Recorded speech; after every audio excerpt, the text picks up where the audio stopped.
Hello, and welcome to the Shadow Demon Talks. Today we have a very special guest, Peter from the London's Players Guild. Greetings. Or how other people know me, the Guildmaster. Right. Hello, welcome to his channel. So, Peter, a lot of people might already know of the London Players Guild from the tournaments they run, but what many people might not know is how the London Players Guild first started and how it's changed to this day. Bet you quite a good amount of money that no one in Digimon community knows how London Players Guild started, because we started as Dragon Ball group, actually. So we started in London ages ago. It's going to be 2 years now, when Dragon Ball was introduced in Europe. Because, as the name suggests, we're Europe-based, more exactly London-based. And we started running local tournaments because we didn't have regionals like states had. And I started running a series of tournaments in UK, something similar to the regionals. Had a decent following on that. But then the official tournament started and we got nothing out of that. Even more, we got revoked on our the tournament organizer status, because we're not brick and mortar store. So essentially we're keeping the game alive in Europe for Bandai for a year, and then we were shown a middle finger. That's very interesting. Would you say that Bandai Namco isn't very supportive of its stores as well as organizers?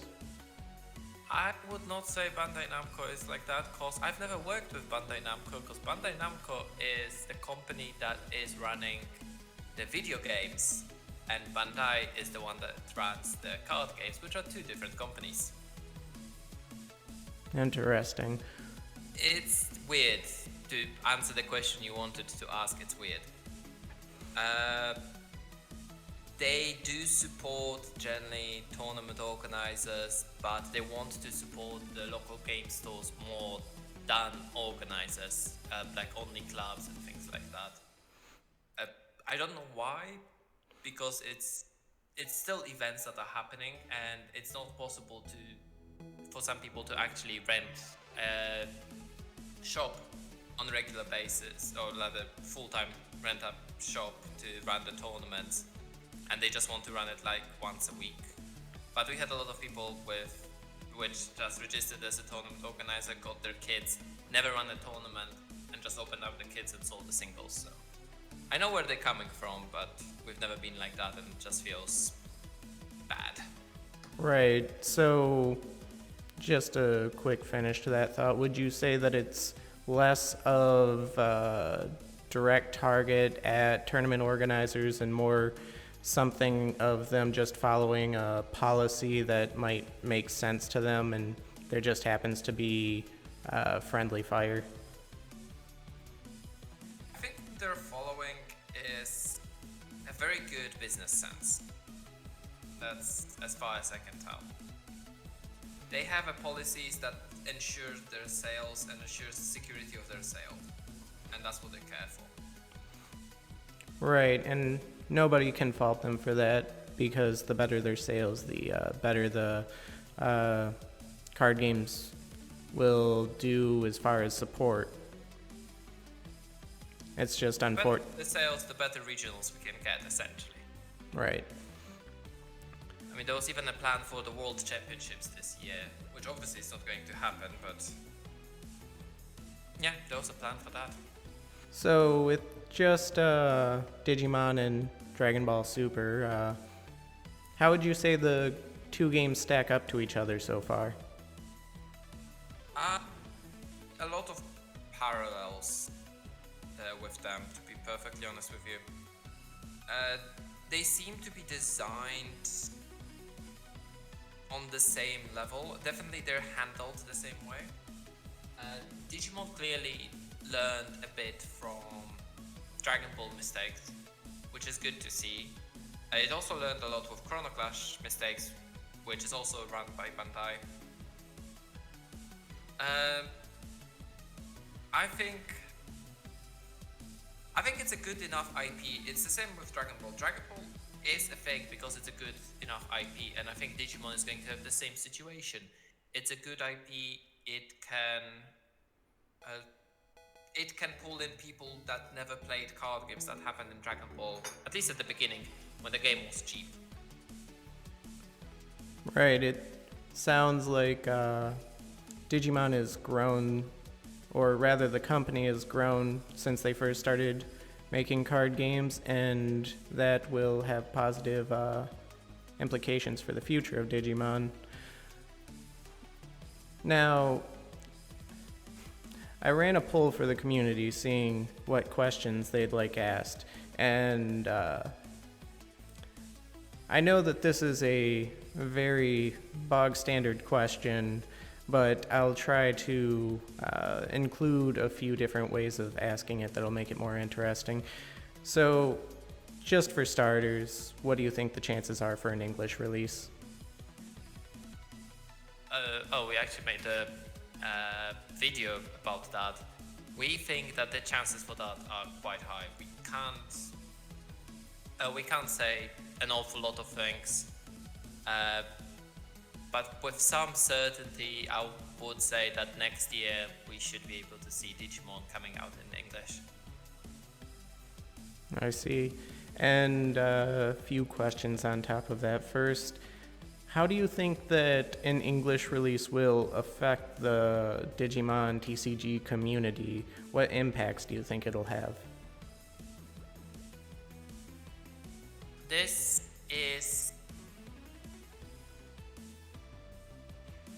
There are things I want to say, there are things I shouldn't say. I think the most important thing is what's going to happen is going to divide the community. And that's going to be the worst thing that's going to happen.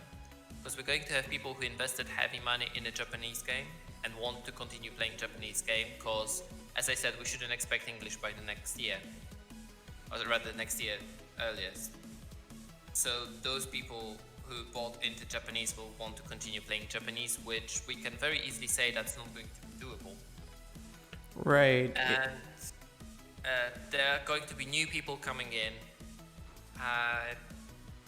I would expect... Right now we have a very nice group, we have a lot of helpful people, and Dragon Ball groups started the same way. But then, of course, the more people you have, the more of the internet trolls or other toxic people can show up. And the problem becomes when those people become very vocal about everything. Right, the vocal minority, as they say, can cause a lot of issues, but hopefully with the community we have now, we can try to keep everything as nice as it has been, or at least something similar. That's the hope, but that was the hope for Dragon Ball, and a lot of people I personally know stopped playing because of the community. Right. I suppose the best we can shoot for is maybe we'll have our own vocal minority of good players to give people pats on the back and congratulations at it. But I don't think we're going to have much problems in the Digimon groups, because the Digimon group that we are in right now is fairly well managed. But what I'm worried about is when the current admins step down for one reason or another, and when a proper big scale tournaments for this game will start, because that's where majority of toxicity is actually being born. Someone being salty about one thing or another, and it leads to more and more discussion, and then it just spirals out of control. Right. So, finally, on this topic, what do you think would be the most important first steps for people to take if we get an English release, as far as the community is concerned?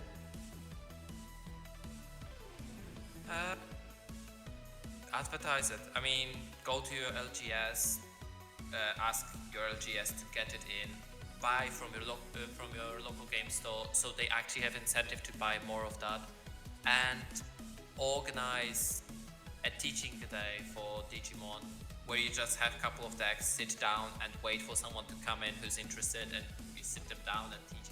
I've noticed people are not doing that anymore.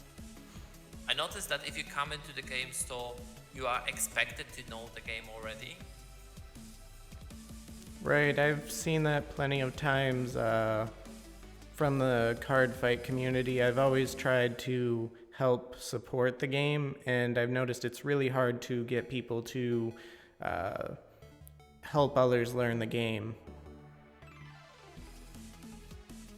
So yeah, my opinion would be to just grab a friend or to sit down in a shop, talk to the shop that you want to do once a week teaching on how to play this game, make some fancy poster and just roll with it.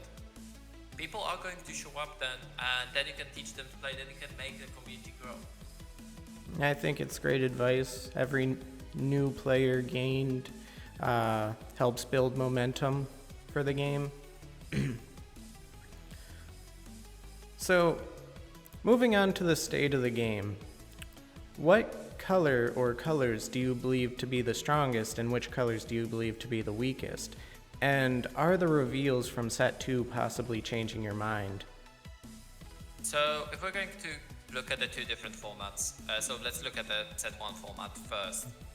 Yellow definitely is the weakest, and I think I'm inclining to red being the strongest. Red having Gaia Force, which is a universal removal and access to Omegamon, is definitely one of the most powerful ones. Yellow has two different strategies, but none of them is properly fleshed out in set 1. Because you have the minusing strategy and then you have recovery strategy. None of them are properly fleshed out. It doesn't feel like yellow does anything on their own. Right. Yellow is a very good support color, but that's about that. And for set 2, it's hard to say with what we've seen, but provided we get a rookie purple blocker, purple. I think purple is going to be one of the strongest colors with the Metal Garurumon that attacks and can resurrect the rookie. Beside that, they also have Piedmon, I think. My favorite color definitely is going to be black, because black is more control-y, and it's the Devimon color as well, one of my favorite lines.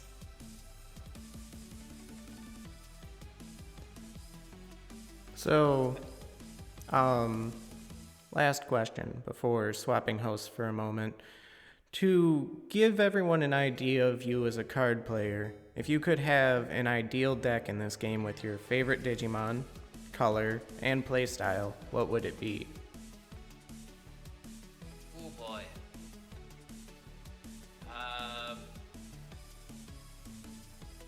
Well, my favorite Digimons are either the three Archangels or the Royal Knights. But I think what I would go for would be Lucemon deck, which would be 2 colors, because Lucemon goes from holy to unholy. So probably between yellow and purple.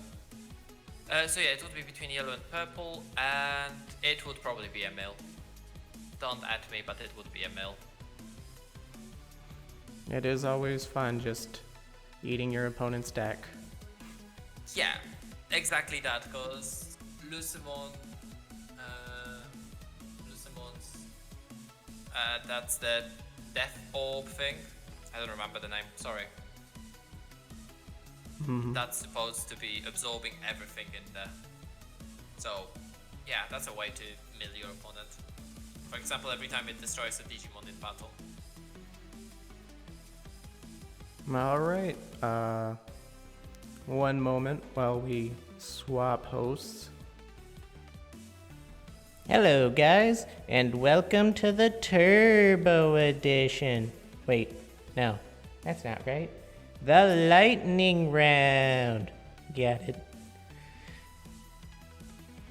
So then, I hear that you run tournaments. Where do I sign up?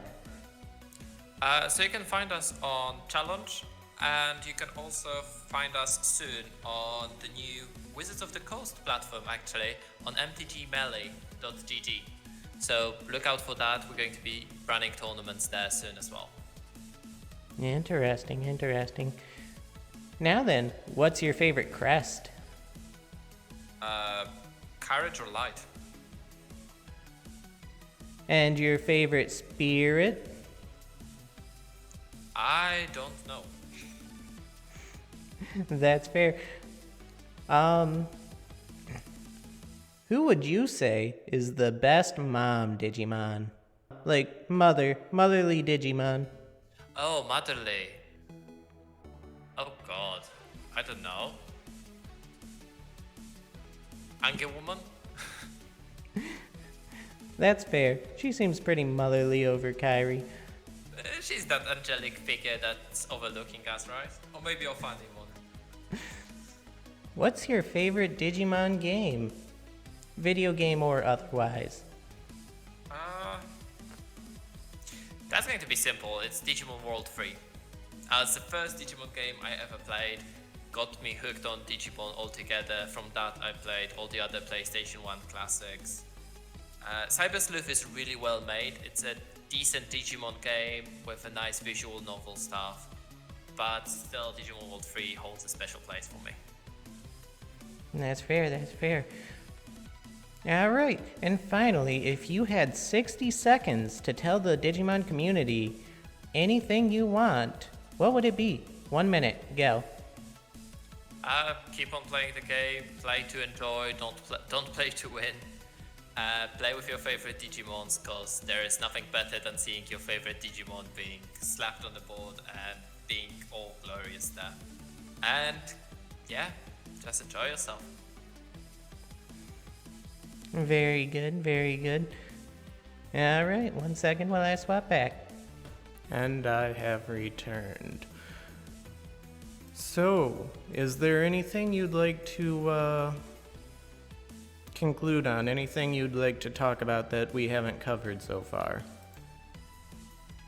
I don't know, do you want to ask me any more questions? No, I suppose that about covers it for today.